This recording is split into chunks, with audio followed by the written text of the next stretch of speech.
सर्वांचं पुन्हा एकदा स्वागत। बघा मित्रांनो, स्कॉप बद्दल माहिती भरणे सुरू आहे आणि आपल्याला ती तारीख 15 तारीख दिलेली आहे।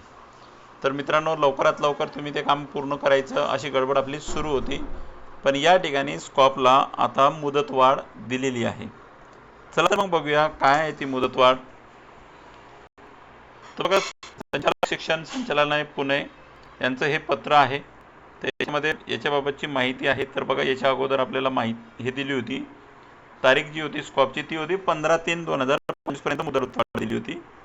पण आजतागायत 100% शाळेची माहिती पूर्ण न झाल्यामुळे त्यामुळे स्वयंमूल्यांकन, बघा जे तुम्ही स्वयंमूल्यांकन करत आहात ते 31/3/2025 रोजी सायंकाळी 5 वाजेपर्यंत तुम्हाला मुदतवाढ देण्यात येत आहे।